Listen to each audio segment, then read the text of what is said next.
तो इसमें डायमीटर दे रखी है, डायमीटर होगी यहाँ से यहाँ तक होगी 24 है ये पूरा, तो रेडियस हो गई यहाँ से 12, इसकी 12 होगी तो इसकी भी 12 ही हो गई। ठीक है, एक चीज पता चली इससे, रेडियस।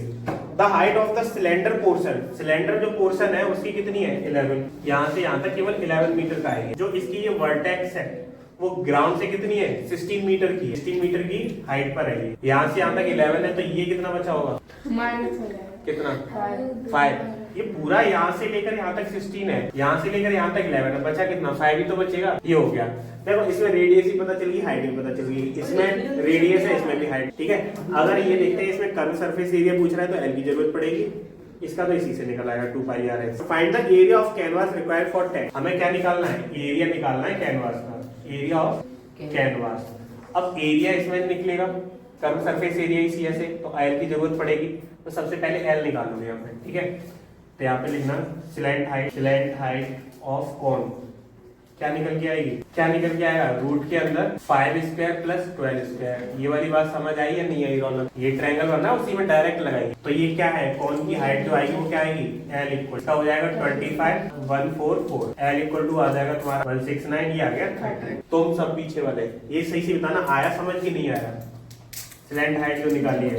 अब देखो CSA ऑफ टेंट लिखोगे, CSA ऑफ कोन या फिर सिलेंडर अलग अलग करूँ एक साथ। CSA ऑफ टेंट, टेंट का CSA कैसे निकलेगा, CSA ऑफ सिलेंडर। ठीक है, दोनों का प्लस करोगे तभी निकलेगा। इसका कितना होगा पाई आर एल और इसका कितना होगा 2 पाई आर एच। ये फॉर्मूला बन गया, ये याद कर लेना। अब देखो इसमें से पाई कॉमन दिख रहा है ना, आर भी सेम ही है 12, तो पाई और आर कॉमन ले लेते हैं। कितना बचेगा यहाँ पे एल प्लस 2h, इसमें वैल्यू रख दो। पाई हो गया 22/7 मल्टीप्लाई आर है तुम्हारी 12, एल कितनी है 13, 2h, h किसकी क्या लगाओगे h 16। तुम चारों बताना जिसका है 10 कहाँ दे रखा है, 10 तो नहीं इसमें।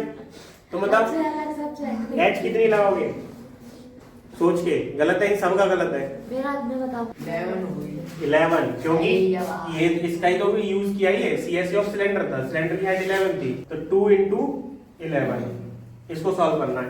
ठीक है, ये हो गया 22/7 12, इसका कितना हो जाएगा 13 प्लस 22, इसको भी प्लस कर दो 22/7 35, 7 से ये कटेगा 5 बार।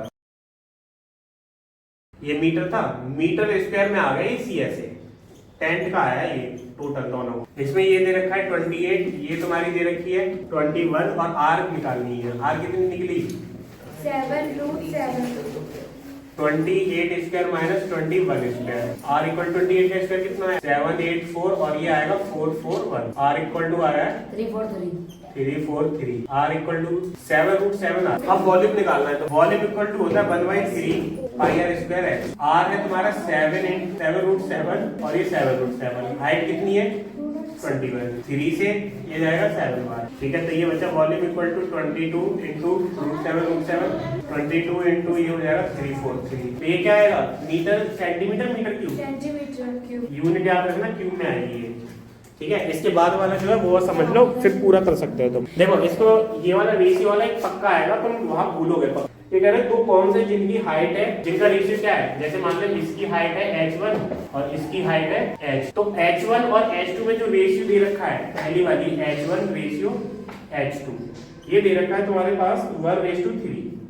फिर कह रहा है इनकी जो बेस की जो रेडियस है, बेसिस का जो रेशियो है या रेडियस का रेशियो है वो दे रखा है r1:r2 3:1। अब हमें नहीं पता कितना कर दे रखा है, तो हम इन्हीं को लेट कर लेंगे। इसका जो वॉल्यूम निकलेगा, इसका जो वॉल्यूम निकलेगा उनका रेशियो हम ऐसे कर लेते हैं। इसका वॉल्यूम V1 है, ये V2 है, V1/V2 हमें निकालना है। रेशियो में लिखो अपन में लिखो, बात देखिए। इसका क्या हो जाएगा 1/3 पाई r1 स्क्वायर h1, 1/3 पाई r2 स्क्वायर h2। ठीक है, ये हो गया। अब देखो 1/3 पाई से 1/3 पाई तोड़ गया, r1/r2 कितना है, यहाँ से अगर देखा जाए r1/r2 कितना है, ये 3/1 है, तो ये 3/1 होगा, लेकिन इसका क्या है स्क्वायर, केवल इतने को देखो r1/r2 है, तो r1/r2 की वैल्यू हमने यहाँ से देख ली 3/1, लेकिन उसका स्क्वायर भी है दोनों का, तो स्क्वायर कर दिया। h1/h2 कितना हो जाएगा 1/3,